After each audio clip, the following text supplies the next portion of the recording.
할렐루야. 오늘 성령 하나님께서 우리 가운데 함께 계시는 줄로 믿습니다. 우리는 어떤 사람에 대해서 저 사람은 자수성가한 사람이다 라는 그런 평가를 하는 경우가 있어요.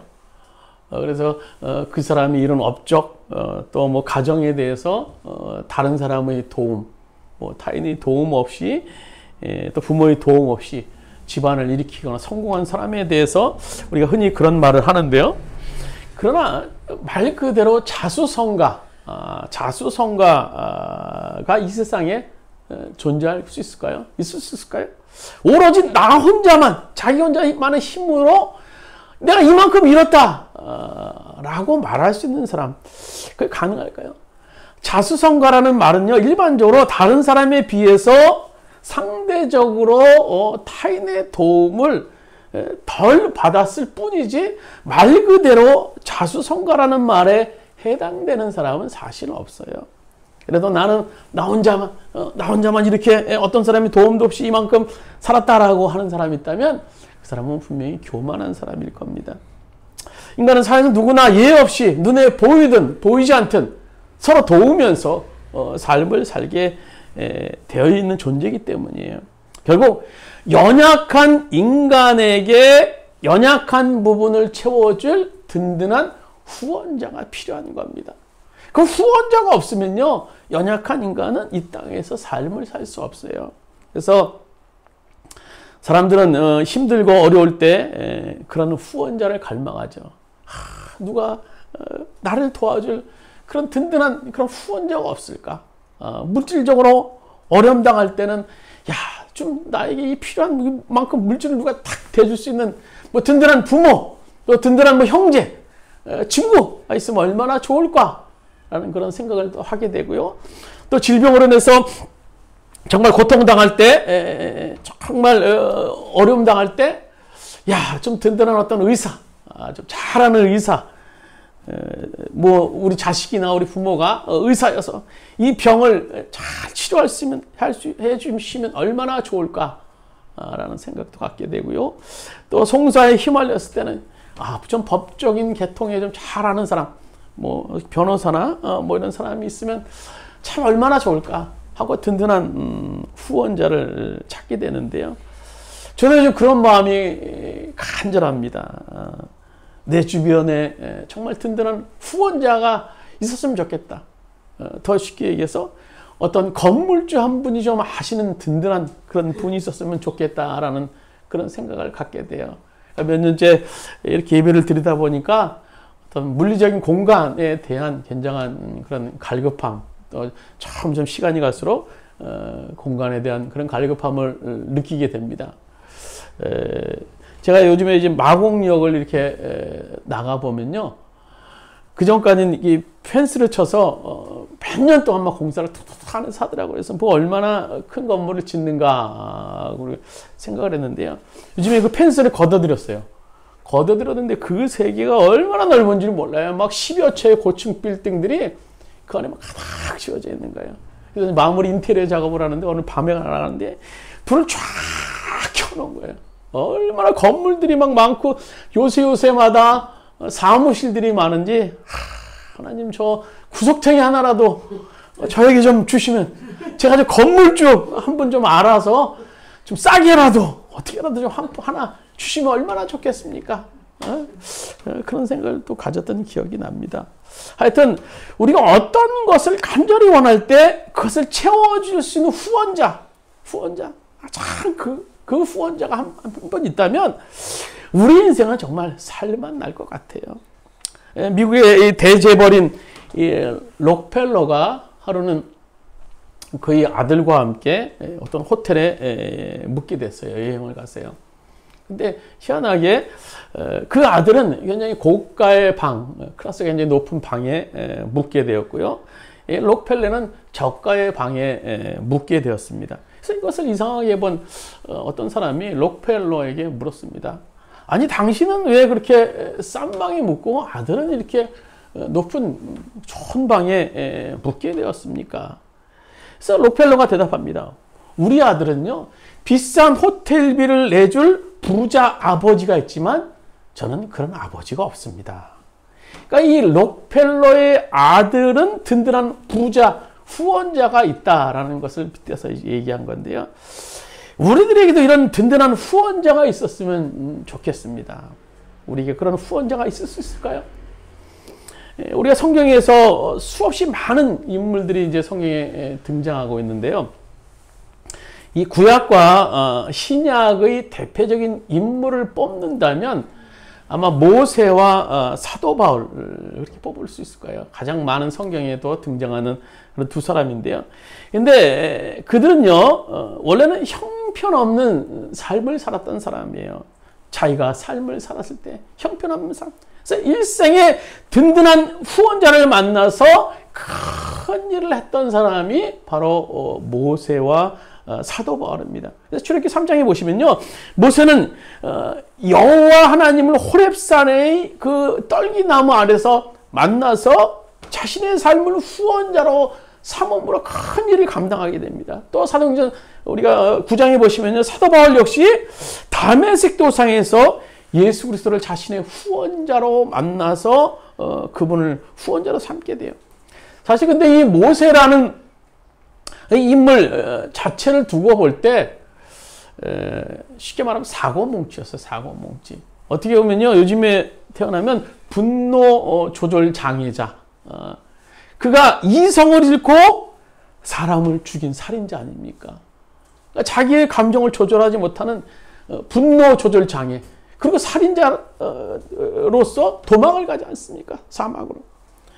그러나 하나님의 도우심으로 살인자가 이스라엘 민족의 영도자가 될 수 있었던 거예요. 그것은 뭡니까? 하나님께서 그의 든든한 후원자가 되주셨기 때문에 가능했던 거예요. 그래서 하나님께서 후원자가 되주셨을 때 모세는 홍해를 가르게 되고 40년을 광야에서 이스라엘 백성들과 함께 먹이고 살리고 하는 그런 일들을 대행하는 그런 사람이 됩니다. 오늘 본문의 바울도 마찬가지예요. 예수님을 만나기 전에 사실 바울도요, 자신을 사도행전 22장에 보면요, 스스로 살인자라고까지 얘기해요. 살인자라고까지. 예수 믿는 사람을, 그리스도인들을 죽이며 박해하는 그런 살인자였어요. 그러나 그 예수님을 든든한 후원자로 삼자 그가 대적했던 예수님의 복음을 목숨을 걸고 전하는 그런 사람으로 변하게 돼요. 그래서 초대교회 위대한 지도자, 기독교의 틀을 든든하게 세우는 그런 위대한 일들을 감당하게 됩니다.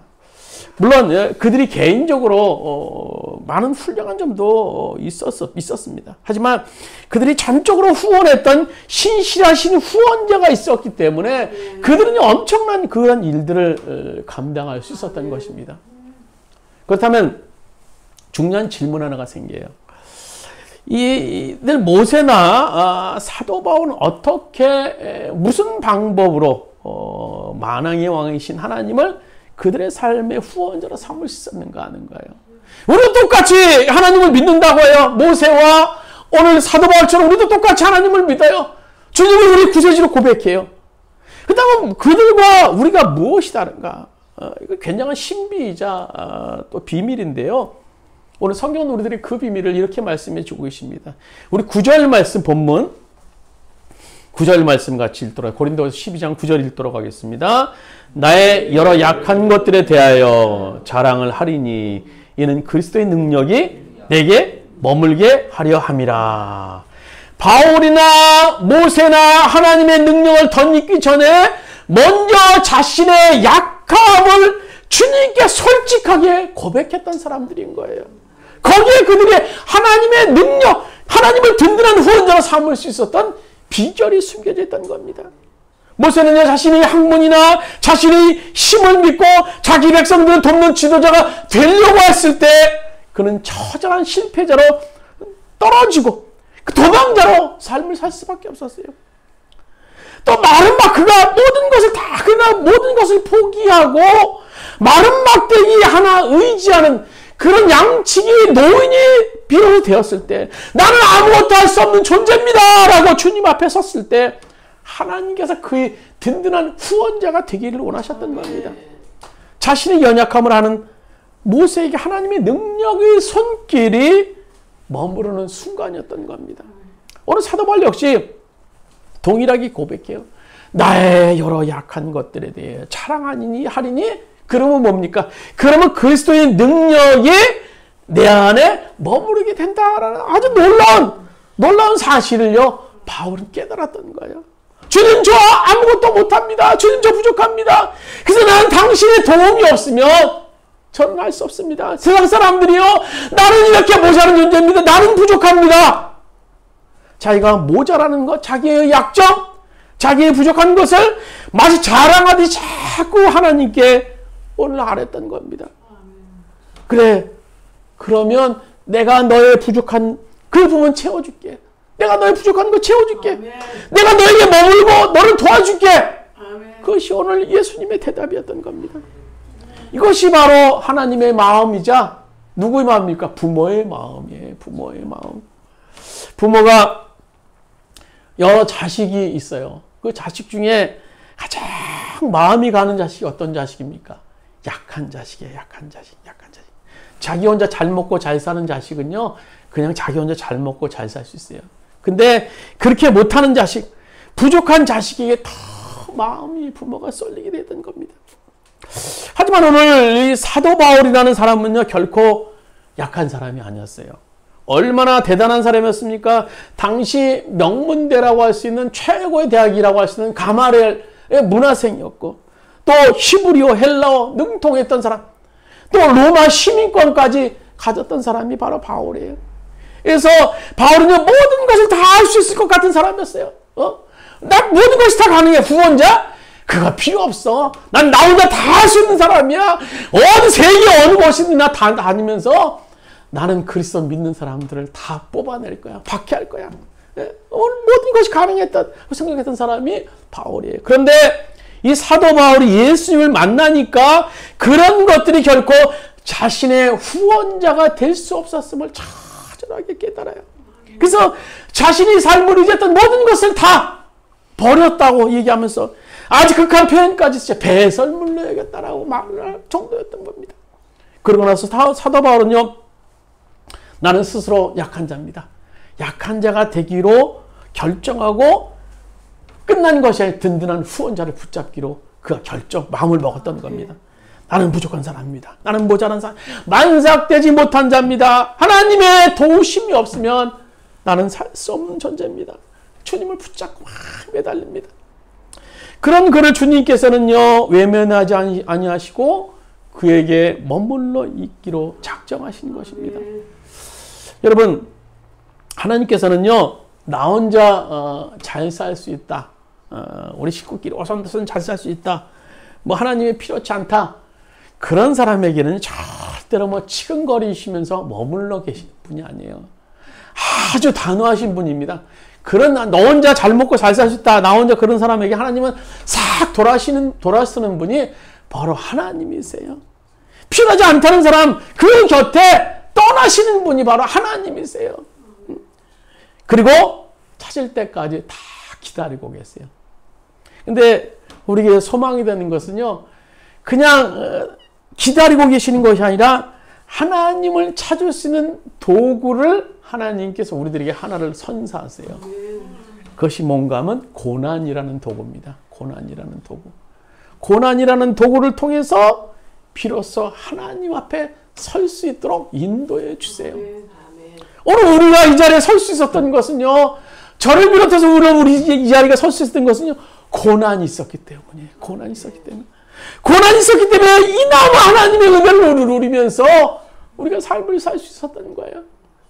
고난이 없었다면요, 아마 저도 그렇고 이 자리에서 말씀을 듣고 또 이 말씀을 들을지 못할 뿐, 아마 박차고 나갈 사람이 아마 많았을 거예요. 그런데 주님께서 고난 주셔서, 고난 속에서 주님을 만나게 되고 주님을 경험하게 됨을 통해서 비로소 이 자리에서 하나님의 은혜가 뭔가, 하나님을 사랑하는 마음이 뭔가를 깨닫게 됐던 겁니다. 그래서 고난은요, 우리를 하나님의 능력을 덧입는 자리로 인도하게 되고, 고난 때에 비로소 하나님을 우리의 든든한 후원자로 삼게 되니까 고난이 우리에게 뭡니까? 복일 수 있는 겁니다. 오늘 바울 사도가요, 고난을 통해서 하나님의 능력을 덧입게 되는 과정에 대해서 오늘 본문 말씀을 기록하고 있는 거예요. 우리 7절 말씀 한번 같이 읽도록 하겠습니다. 7절입니다. 여러 계시를 받은 것이 지극히 크므로 너무 자고하지 않게 하시려고 내 육체의 가시 곧 사단의 사자를 주셨으니 이는 나를 쳐서 너무 자만하지 않게 하려 하심이라. 오늘 하나님께서 바울에게 육체의 가시 사단의 자리라고 할 수 있는 고통의 자리로 인도하셨어요. 그 이유가 뭡니까? 오늘 9절에 보면 이렇게 말합니다. 이는 내 능력이 약한 데서 온전하여 짐이라 하신지라. 그러므로 도리어 크게 기뻐하며 나의 여러 약한 것들에 자랑하리니 이는 그리스도의 능력이 내게 머물게 하려 하심이라. 오늘 사도 바울은요, 사단이 주는 가시라고 할 정도로 고통의 자리에 머물림을 통해서 비로소 하나님의 은혜를 경험하게 되고 하나님의 능력을 덧입는 하나님을 든든한 후원자로 삼게 됐다라는 거예요. 우리가 경험하는 고난은 분명히 아픔의 시간입니다. 그러나 이 고난을 통해서 하나님을 우리가 든든한 후원자로 삼을 수만 있다면 이것은 복 중에 복일 수 있는 거예요. 오늘 야고보 사도가 야고보서 1장 2절 4절에 대해서 이렇게 말합니다. 2절에서 우리 주보의 말씀 한번 같이 읽도록 하겠습니다. 야고보 1장 2절 4절입니다. 내 형제들아 너희가 여러 가지 시험을 당하거든 온전히 기쁘게 여기라. 이는 너희 믿음이 시련이 인내를 만들어내는 줄 너희가 알미라. 인내를 온전히 이루라. 이는 너희로 온전하고 구비하여 조금도 부족함이 없게 하려 함이라. 아멘. 팀 켈러라는 분이 계세요. 미국 분이신데요. 이제 얼마 전에 목사님이신 돌아가셨어요. 그분이 수없이 많은 저서를 기록하셨습니다. 근데 그분이 쓴 책 가운데 제가 제일 감명 있게 읽었던 책이 고통이 답하다라는 그 책입니다. 근데 그 책에 보면 그분이 요셉에 대한 그런 글 쓸 부분이 있어요. 참 제가 감명 깊게 읽었는데요.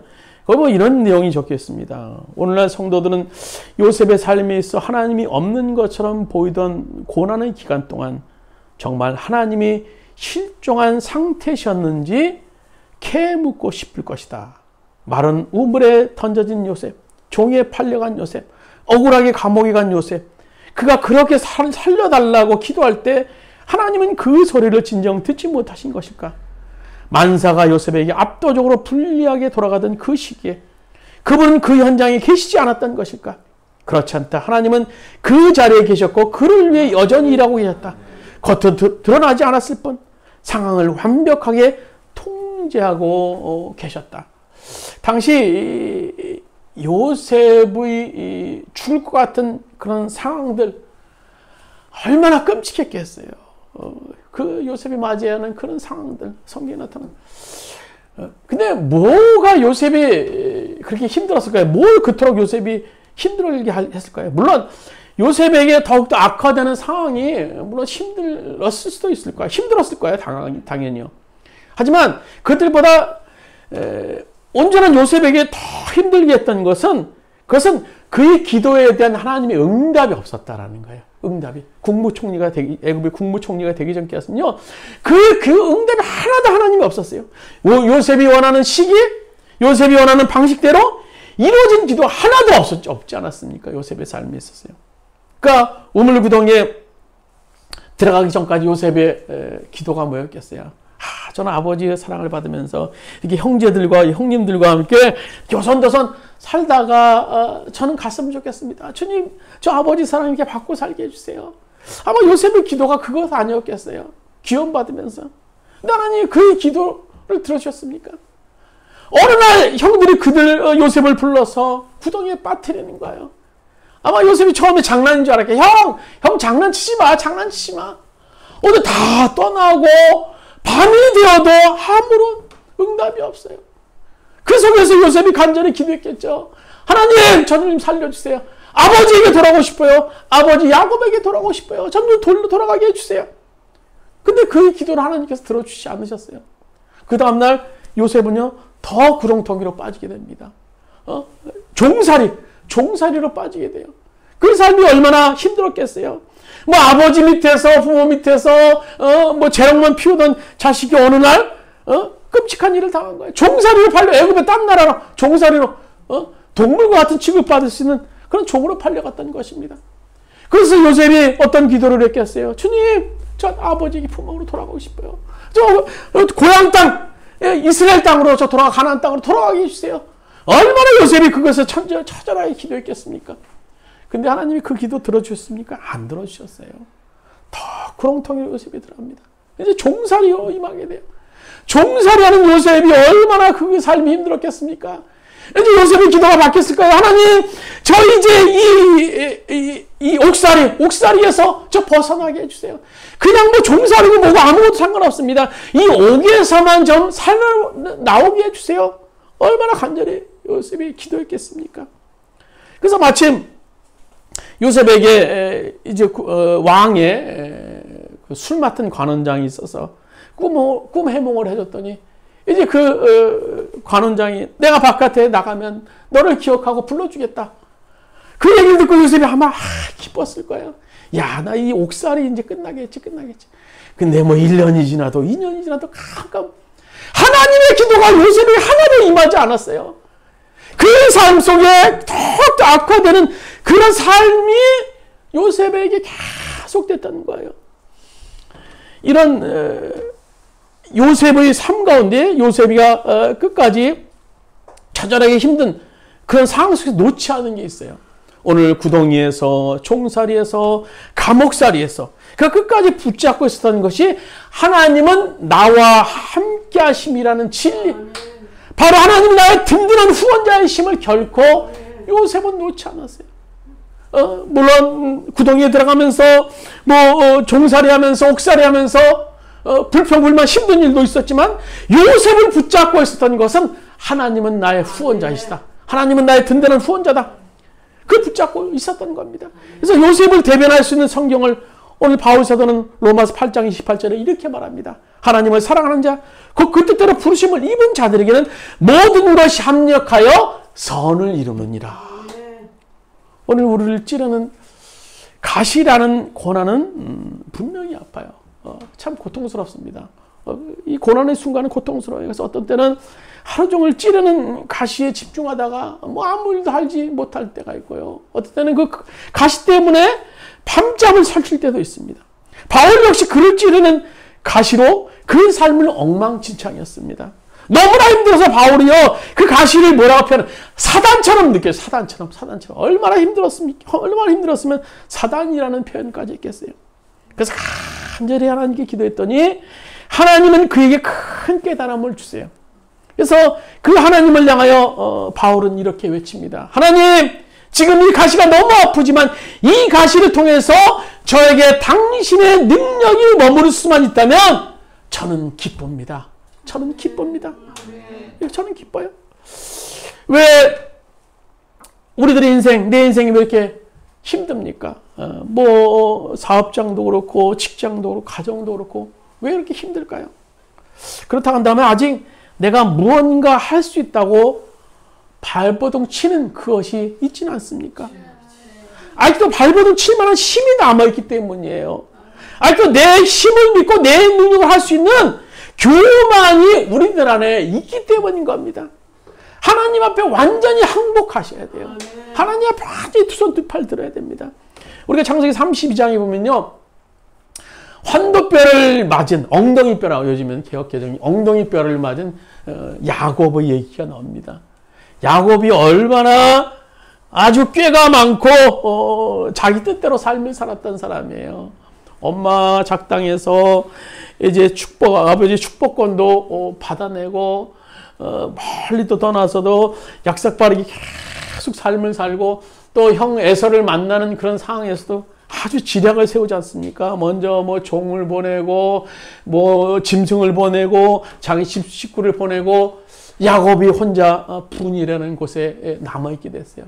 그래서 야곱이 하나님을 만나요. 하나님이 보낸 사자 하나님을 만나서 씨름하는 가운데 환도뼈를 맞게 됩니다. 자주의 무릎을 꿇어요. 아무것도 할 수 없었어요. 기지도 못합니다.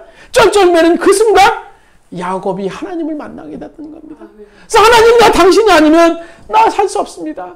간절히 하나님을 붙잡는 가운데 하나님께서는 야곱의 이름을 이스라엘로 바꿔주시고 그와 동행하는 삶을 살게 되는 것을 보게 됩니다. 분일 언덕을 쩔뚝쩔뚝 걸으면서 지나는 야곱의 마음이 뭐였겠습니까? 하나님 잘 치셨습니다. 하나님 잘 치셨습니다. 이제 내가 하나님만을 의지하는 존재로, 붙잡는 존재로 살겠습니다. 바울이 이런 고백을 합니다. 여러분, 지금 우리들이 경험하는 여러 가지 어려운 일들, 또 내가 몸부림쳐서 해결될 것이라고 믿었던 그런 일들, 과연 내가 몸부림쳐서 해결되었습니까? 또 앞으로 해결될 수 있을까요? 문제는 내가 어떻게 해서 해결될 그 일이 아니라는 겁니다. 우리가 경험하는 그런 일들, 누군가 도와주지 않으면 안 되는 문제들입니다. 즉 후원자가 필요해요. 그것도 뭐 아무런 후원자가 아니라 든든한 후원자가 필요합니다. 그것은요, 하나님의 능력이 우리 안에 머물러야 된다는 얘기예요. 그런 능력 없이 우리는 이 땅의 삶을 살 수 없어요. 그렇다고 한다면요, 우리는 왜 기도하지 않을까요? 하나님의 도우심이 그렇게 필요한데 왜 하나님의 도우심을 요청하지 않을까요? 혹시 인생의 교만이 아직 남아있지 않는 건지 모르겠어요. 그러나 내가 아주 약한 자가 되었을 때, 내가 아무것도 할 수 없는 부족함을 깨달은 자가 되었을 때, 그때 비로소 하늘문을 향하여 우리는 진정한 하나님의 도우심을 구할 수 있는 자리에 서게 될 것이고, 비로소 하나님은 우리의 든든한 후원자로 나타나게 될 줄로 믿습니다. 아무쪼록 우리 삶 가운데 내 능력, 내 힘, 내 상황 의지하는 것이 아니라 올로 전능하신 하나님을 우리의 든든한 후원자로 세우심을 통해서 올로 주님과 동행하며 주님의 능력을 덧입을 수 있는 오늘 우리 모두가 될 수 있기를 주님의 이름으로 축원드립니다. 우리 잠시 기도드리겠습니다. 주님, 오늘 우리 삶 가운데 많은 어려운 문제들, 고난의 순간들이 있습니다. 바랍기는 우리가 그것이 우리를 고통스럽게 하는 그런 어떤 상황이나 여건이 아니라 오늘 우리를 만드시고 우리를 더욱더 하나님 앞에 가깝게 하는 도구임을 우리가 깨달을 수 있도록 우리 가운데 역사하여 주옵소서. 그래서 고난 가운데 주님을 찾을 수 있도록 인도하여 주시고, 고난 가운데 우리들이 모든 것을 내려놓는 가운데 주님을 향하여 더욱더 붙잡을 수 있는, 주님을 향하여 살 수 있는 우리들이 될 수 있도록 성령께서 역사하시고 인도하여 주시옵소서. 이제는 우리 주 예수 그리스도의 은혜와 하나님 아버지의 무한하신 사랑하심과 보혜사 성령님의 감동내시 교통하시는 종이 약할 그때 곧 강함이라. 오늘 약함을 통해서 든든한 하나님을 우리의 후원자로 삼길 원하는 오늘 모든 추원교회 성도들 머리 위에, 그의 가정 위에, 사업장과 직장, 땅의 모든 교회 위에 이제부터 언제까지 함께 하시기를 간절히 축원하옵나이다. 아멘.